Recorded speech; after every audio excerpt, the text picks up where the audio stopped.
تو آیات یہ بالکل واضح انداز میں ہمیں پیغام دے رہی ہے کہ کسی پر الزام لگانے سے پہلے 1000 مرتبہ تمہیں سوچنے کا حکم دیا جا رہا ہے. کسی سنی سنائی بات کو آگے چلانے سے پہلے تمہیں 1000 مرتبہ نہیں لاکھوں مرتبہ اس بات کی چھان اور پھٹک کرنے کا حکم دیا جا رہا ہے جب تک تمہیں یقین نہیں کہ یہ بات سچی ہے تم آگے نہیں کرتے. اللهم صل على محمد عبدك ورسولك وصل على المؤمنين والمؤمنات والمسلمين والمسلمات صلی اللہ علیہ وسلم. اللہ رب العزت فرماتے ہیں وَلَقَدْ كَرَّمْنَا بَنِي آدَمَ کہ ہم نے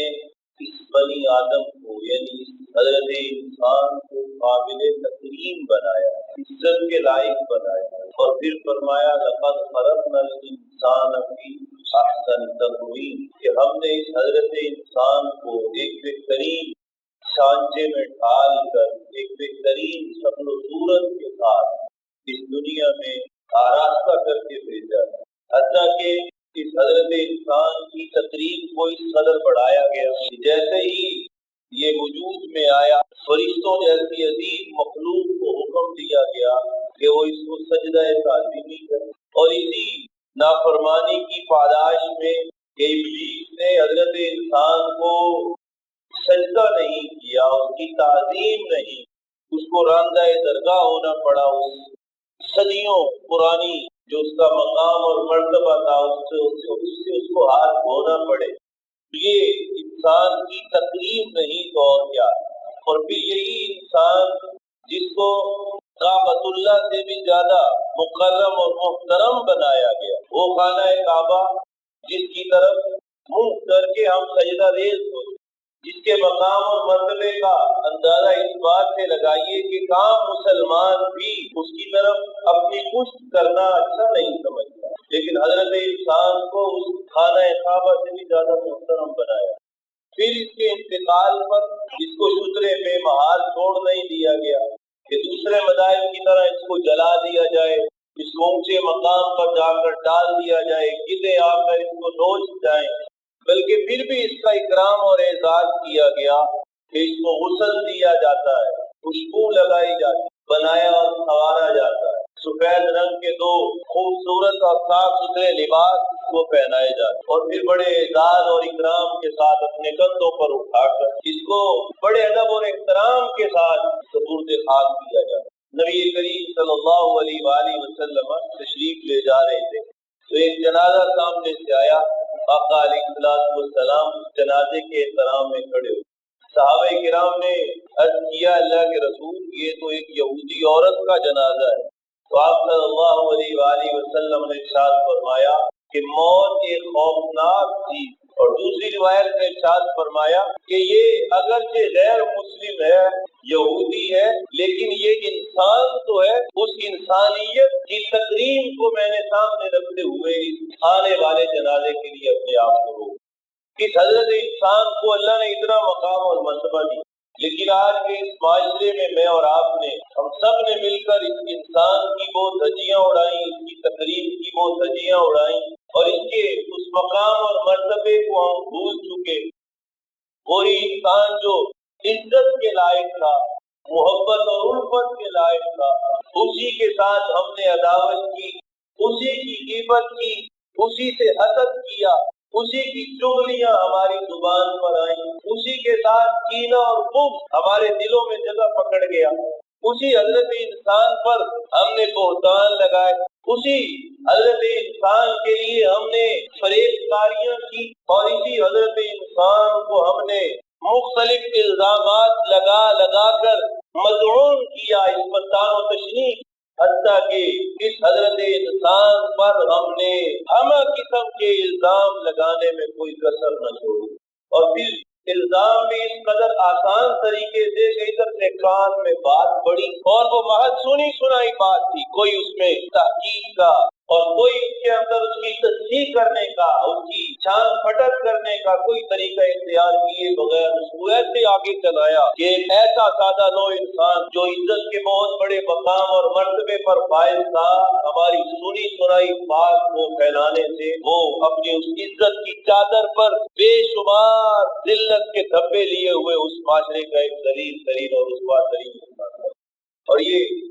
بغیر تحقیق کے سنی سنائی بات کو پھیلانے کا رواج ایسا چلا کہ آج شاید ہم میں سے کوئی بھی اس بیماری سے محفوظ نہ ہو کہ جو سنی سنائی بات کو آگے نہ پھیلاتا ہو۔ چند دنوں پہلے سوشل میڈیا پر ایک اینکر کسی صحابی نے جو یوٹیوبر تھا یا کوئی ایسا سوشل میڈیا تھا، اس کے سامنے ایک قبر کی تصویر آئی جس قبر کے اوپر لوہے کا ایک جنگلہ لگا ہوا تھا، اور اس نے اس کی تصویر کو لے کر اس کے اوپر پوری ایک ویڈیو بنائی کہ یہ دیکھیں پاکستان کے عظیم ملک کے کارنامے کہ یہاں پہ تو مرنے والی خواتین بھی انسانوں کی حوث سے محفوظ نہیں ہے کہ دفن کرنے والوں کو جنگلے لگا کر تالے لگانے کی ضرورت پیش آئی۔ اور پھر میرے اور آپ جیسے ہزاروں لوگوں نے اس کو ایسے شیئر کیا کہ پوری دنیا میں جگہ آئی ہوئی کہ پاکستان جیسے ملک میں مرنے والی خواتین کے بھی ریپ ہو جاتے۔ اب وہ چلتی چلاتی خبر اس آدمی کے پاس پہنچی جس نے یہ کام کیا تھا، جس کا تعلق ہمارے ہمسایہ ملک سے تھا۔ اس نے کہا یہ واقعہ بالکل حقیقت کے خلاف ہے، یہ جنگلہ میں نے لگایا ہے، یہاں سے گزرنے والوں کو تکلیف ہوتی تھی، خبر پہنچی تھی تو میں نے جنگلہ لگا۔ تو یہ اس کا ایک حقیقی نمونہ ہماری آنکھوں کے سامنے ہے کہ ہم بلا تحقیق بغیر کسی وضاحت اور اس کی چھان پھٹک کے کوئی بات سامنے آتی اس کو آگے چلاتے ہیں۔ اللہ رب العزت سورہ نساء کے اندر آیت نمبر 83 میں ارشاد فرماتے ہیں وَإِذَا جَاءَهُمْ أَمْرٌ مِّنَ الْأَمْنِ أَوِ الْخَوْفِ أَذَاعُوا بِهِ، کہ جب تمہارے پاس کوئی بات پہنچتی ہے، چاہے وہ کوئی امن کی بات ہو یا خوف کی بات ہو، امن کی بات سے مراد یہ کہ جہاد کا موقع ہے اور مسلمانوں کو فتح یا بھی نصیب ہوئی تو امن کی بات آئی کہ مسلمان کامیاب ہو، خوف کی بات کہ کوئی جنگ چھڑنے کا یا کوئی ایسا اور تکلیف دہ مرحلہ آیا، تمہارے کانوں میں کوئی ایسا معاملہ اور بات پڑی، تمہارا رویہ کیا ہوا؟ اذاعوا بہ، تم نے اس بات کو بغیر تحقیق کے لوگوں کے سامنے پھیلانا شروع کر دیا۔ وَلَوْ رَدُّوهُ إِلَى الرَّسُولِ وَإِلَى أُولِي الْأَمْرِ مِنْهُمْ لَعَلِمَهُ الَّذِينَ يَسْتَنبِطُونَهُ مِنْهُمْ، تمہارا کام تو یہ ہونا چاہیے تھا کہ ایسی بات تمہارے کانوں میں پڑی تو تم اس بات کو پھیلانے سے پہلے نبی کریم صلی اللہ علیہ وآلہ وسلم اور اہل علم تک اس بات کو پہنچاتے جو اس بات کی تحقیق کر لیتے، پھر تمہیں اس بات کا اختیار تھا کہ تم اس بات کو آگے کرو۔ وَلَوْلَا فَضْلُ اللَّهِ عَلَيْكُمْ وَرَحْمَتُهُ لَاتَّبَعْتُمُ الشَّيْطَانَ إِلَّا قَلِيلًا، اگر اللہ کے فضل نے تمہیں گھیرا ہوا نہ ہوتا تو تم بھی شیطان کی پیروی کرنے والوں میں سے بن جائے۔ یہ آیت مبارکہ بڑے واضح انداز میں سنی سنائی بات کو، کان میں ہر پڑنے والی بات کو آگے پھیلانے سے ترتیب ہمارے لیے پیش کر رہی ہے کہ اس کی اجازت نہیں تمہیں کان میں پڑی بات کو آگے پھیلا دے۔ اور اس کے بارے میں مختلف قسم کے شان نزول اس آیت مبارکہ کے بارے میں بیان کی ہے۔ ابن عباس رضی اللہ تعالیٰ عنہ وہ اپنی تفسیری روایات میں نقل کرتے ہیں کہ حضرت عمر فاروق رضی اللہ تعالیٰ عنہ کے کان میں یہ بات اڑتی آئی کہ نبی کریم صلی اللہ علیہ وآلہ وسلم نے اپنی بیویوں کو طلاق دے۔ اب جیسے ان کے کان میں پڑی وہ جلدی سے اپنے گھر سے نکلے جا کے پتہ کروں، اور جب مسجد میں پہنچے تو وہاں پہ بھی لوگوں کی زبانوں سے اس قسم کی بات سنی تو آپ نے فرمایا چپ ہو جاؤ، اور نبی کریم صلی اللہ علیہ وسلم کی خدمت میں حاضر ہو کر اس معاملے کو دریافت فرمایا تو آقا علیہ السلام نے فرمایا عمر ایسی تو کوئی بات، میں نے اپنی بیویوں کے ساتھ ایسا کوئی معاملہ نہیں کیا۔ تو ابھی لوگوں کی زبانوں پر وہ باتیں موجود تھیں کہ حضرت عمر رضی اللہ تعالیٰ عنہ بیٹھ تشریف لائے اور اگر ان کو کہا چپ ہو جاؤ، یہ جو بات تمہاری زبانوں پر آ گئی ہے اس کا حقیقت کے ساتھ کوئی تعلق نہیں۔ اللہ نے قرآن پاک کی آیت نازل وَإِذَا جَاءَهُمْ أَمْرٌ مِّنَ الْأَمْنِ أَوِ الْخَوْفِ أَذَاعُوا، کوئی بات تمہارے کانوں میں پڑتی ہے تم اس کو پھیلانا شروع کر دیتے، تمہیں ایسا کرنا نہیں چاہیے۔ حضرت عمر فاروق رضی اللہ تعالیٰ عنہ نے اپنے عمل کے ساتھ یہ ہمیں سبق دیا کہ کوئی بھی بات کان میں پڑے تو فوراً اس کی تحقیق کرو۔ اسی سورہ نساء کی چند آیات آگے 94 نمبر آیت اللہ رب العزت فرماتے ہیں یا ایھا الذین آمنوا، اے ایمان والو، اذا ضربتم فی سبیل اللہ، جب تم کسی سفر پر نکلو، اللہ کے راستے میں نکلو، فتبینوا، تو اچھی طرح تحقیق کر لیا کرو بات کی، ولا تقولوا لمن القى اليكم السلام لست مؤمنا، وہ لوگ جو تمہیں سلام پیش کر رہے ہیں تم ان کے بارے میں یہ بات مت کہو کہ یہ مومن نہیں۔ تبتغون عرض الحیات الدنیا، تم دنیا کی چیزیں حاصل کرنا چاہتے ہو۔ فعند اللہ مغانم کثیرہ، اللہ کے ہاں تو بہت زیادہ غنیمتیں اور اسباب و اسباب موجود ہیں۔ کذالک کنتم من قبل، تم بھی تو ان جیسے تھے پہلے۔ فمن اللہ علیکم، یہ تو اللہ کا احسان ہوا کہ اس نے تمہیں اہل ایمان میں سے بنا دیا۔ فتبینوا، جب بھی کوئی بات کرنے لگو تو اچھی طرح تحقیق کر لیا۔ اس آیت کے بھی پس منظر میں کئی روایات نقل کی گئی۔ صحابہ کرام کی ایک جماعت جہاد کے لیے نکلی تو جس جگہ پہ جانا تھا وہاں پہ ایک لوگوں کا جمع غفیر تھا۔ جب صحابہ کرام کی جماعت کو دیکھا، شرارتیں تو پیچھے کرتے تھے لیکن جب دیکھا کہ اب ہماری ان شرارتوں کی وجہ سے صحابہ کی جماعت جو ہے وہ اقدامی جہاد کی صورت میں ہمارے پاس آ کر پہنچی تو وہاں سے بھاگے۔ ایک چرواہا جس کے پاس کئی ساری بکریاں تھیں، کیونکہ اس کے پاس بکریاں تھیں وہ جا نہیں سکتا تھا، تو جیسے ہی مسلمانوں کا یہ گروہ وہاں پہ پہنچا تو اس نے السلام علیکم ورحمۃ اللہ کہا۔ السلام علیکم کہنا کس کی علامت ہے؟ مسلمان good morning, good evening, good night, یہ مسلمان کی علامات نہیں۔ مسلمان کو سلامتی کے پیغامات بھیجتا ہے۔ اچھی صبح ہو، اچھی شام ہو، یہ دعائیہ کلمہ تو نہیں ہے۔ ہاں آپ کو کسی کو ویسے محبت کے انداز میں کہہ لیں تو الگ بات ہے، دعائیہ کلمات السلام علیکم ورحمۃ اللہ، تو ان کو سلام کہا گیا۔ اب ان میں سے کچھ صحابہ نے دل میں یہ خیال کیا کہ یہ جو بکریاں چرانے والا چرواہا ہے یہ حقیقت میں مسلمان نہیں ہے، یہ ہمارے ڈر سے کہ اب ہم اوپر آ پہنچے تو اس نے ہم سے بچنے کے لیے ہمیں سلام پیش کیا تاکہ ہم سمجھے کہ یہ مسلمان ہے۔ اور کچھ ساتھیوں نے آگے بڑھ کے اس پر حملہ کیا اور اس کو قتل کر دیا اور اس کی بکریوں کو لیا اور جا کر آقا علیہ السلام کی خدمت میں پیش کیا اور سارا واقعہ بیان۔ آقا علیہ السلام اس بات میں بڑے ناراض، تو میں کیا تم نے اس کے دل کو چیر کر دیکھا تھا کہ اس کے دل کے اندر ایمان موجود تھا یا نہیں تھا؟ اللہ نے یہ آیت مبارکہ نازل کی، یا ایھا الذین آمنوا، ایمان والو، اذا ضربتم فی سبیل اللہ فتبینوا، جب تم کسی راستے پر چلو تو تحقیق کرو۔ ولا تقولوا لمن القى الیکم السلام لست مؤمنا، جب تمہیں سلام پیش کرے تم اس کے بارے میں یہ نہ کہو کہ یہ مومن نہیں، بچنے کے لیے سلام کہہ رہا ہے۔ تم بھی تو ایسے تھے، ایمان سے غافل تھے، ایمان کی دولت سے محروم تھے، یہ اللہ کا احسان ہے کہ اس نے تمہیں ایمان دیا۔ ہم جو آج ہر کسی کو ایمان اور کفر کے سرٹیفکیٹ بانٹ دیتے نا بڑی خوشی کے ساتھ کہ فلاں مسلمان ہے اور فلاں کافر ہے، ظاہری علامات اگر کسی کے اندر اسلام کی موجود ہے تو اس کے اوپر کفر کو حکم نہیں لگایا جائے۔ ہاں اگر وہ ایسی تعلیمات جو صراحتاً اسلام کی تعلیمات کے خلاف ہوں یا توہین پر مبنی ہوں تو پھر اس پر اہل علم حضرات جو ہے وہ اس بات کو ثابت کر سکتے ہیں کہ ادارہ اسلام سے خارج ہے۔ یہ بھی ہر بندے کو اختیار نہیں ہوگا۔ فتبین، اس آیت مبارکہ میں بھی بڑا واضح طور پر کہا گیا بھائی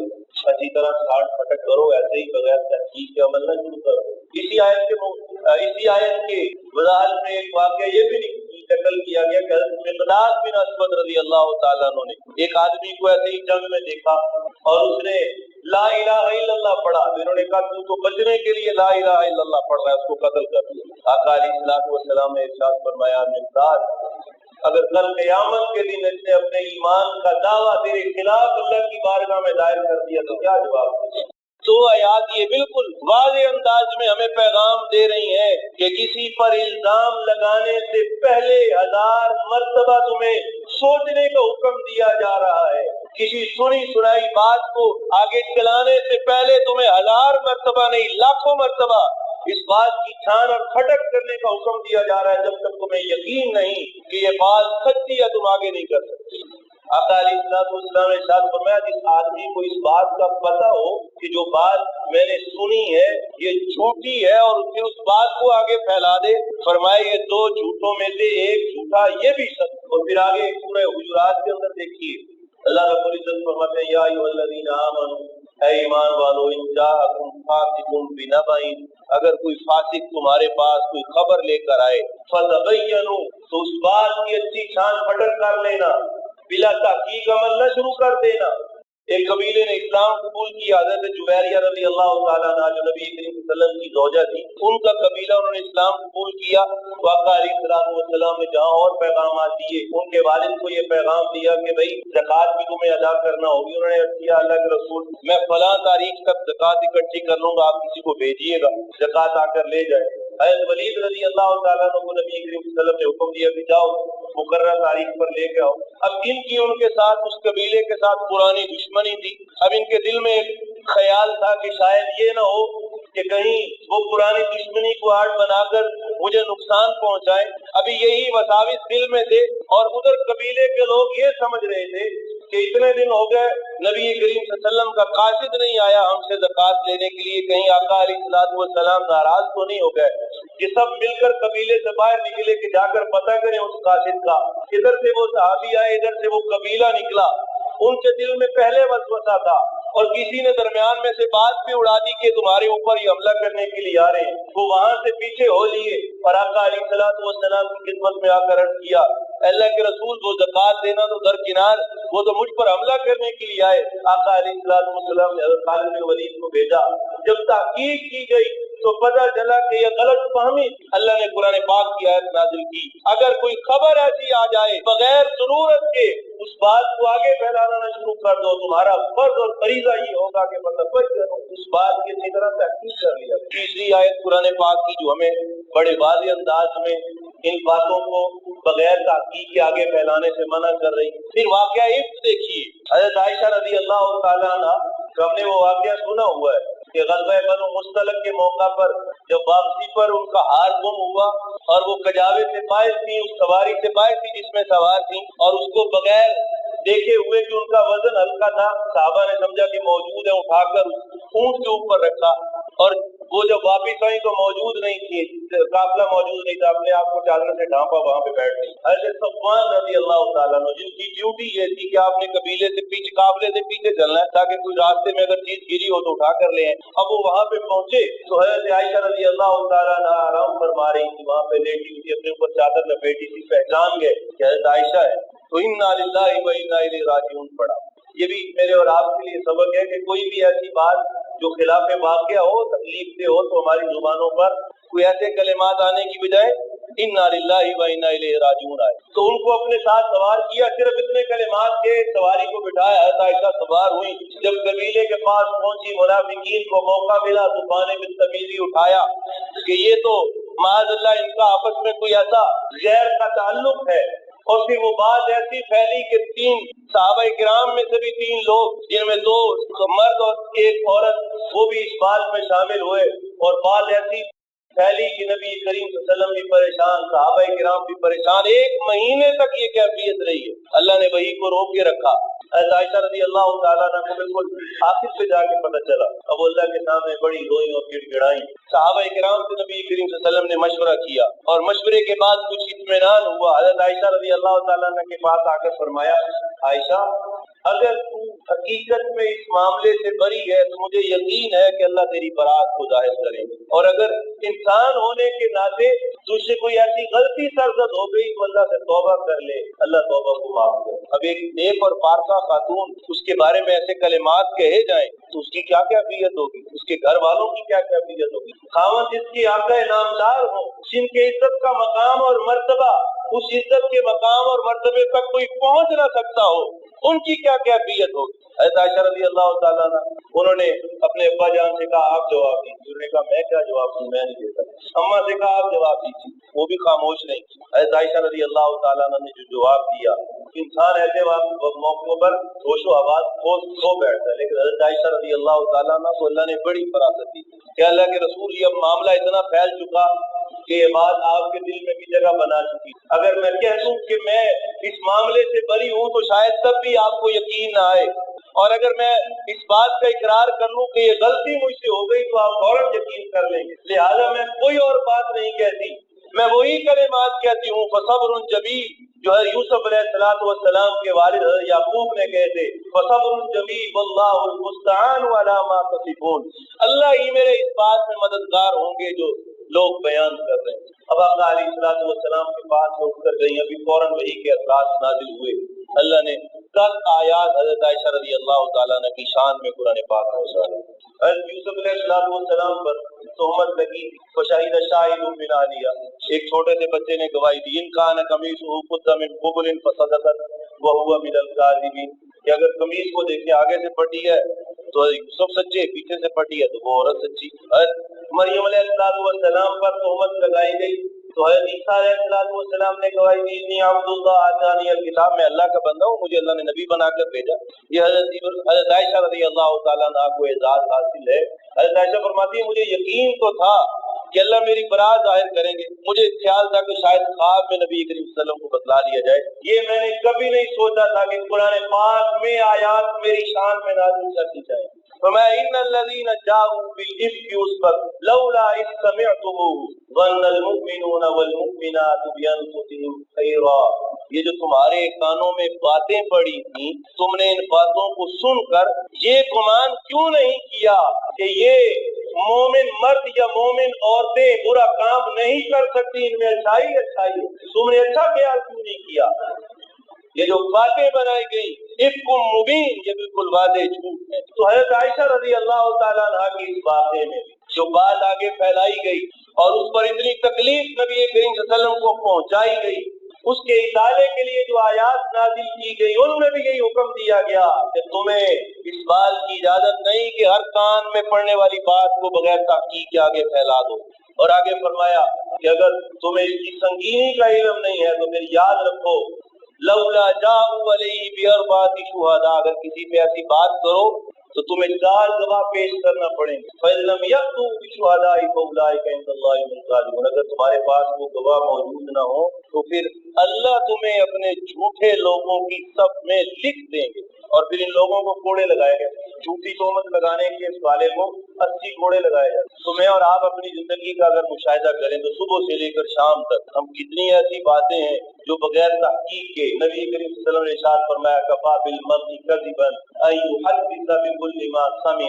آدمی کے جھوٹا ہونے کے لیے اتنا ہی کافی ہے کہ وہ ہر سنی سنائی بات کو لوگوں کے سامنے بیان کرنا شروع کر دے۔ تو یہ قرآن پاک کی تعلیمات جو ہیں وہ ہمیں اس بات سے آگاہ کر رہی ہیں کہ ہم اس معاشرے میں الزام تراشی سے بچیں، لوگوں کے اوپر تہمتیں لگانے سے بچیں۔ کسی نے کسی پر تہمت لگائی، ہمارے کان میں پڑی، ہمیں اس کا علم نہیں تو ہم اس کو آگے پھیلانے سے بچیں۔ اور یقین مانیے کہ یہ ایک ایسا عنصر ہے، اگر اس کو معاشرے سے ختم کر دیا جائے، الزام تراشی کے ماحول کو مٹا دیا جائے تو یہ معاشرہ ایک امن اور سکون کا معاشرہ ہوگا۔ اور اس کے جو مضر اثرات اس وقت نوجوانوں پر پڑ رہے ہیں، میں خاص کر نوجوانوں سے عرض کروں گا کہ نوجوان اس بیماری کا بالخصوص شکار ہیں کہ ہر آنے والی بات کو سوشل میڈیا پہ آگے نہ پھیلایا کریں، اور پھر اس سے بھی آگے بڑھ کر نبی کریم صلی اللہ علیہ وسلم کے ساتھ منسوب، حضرت علی رضی اللہ تعالیٰ عنہ کے ساتھ منسوب کئی اقوال سوشل میڈیا پر ایسے گردش کرتے ہیں جن کا حقیقت کے ساتھ کوئی تعلق نہیں۔ نبی کریم صلی اللہ علیہ وسلم نے ارشاد فرمایا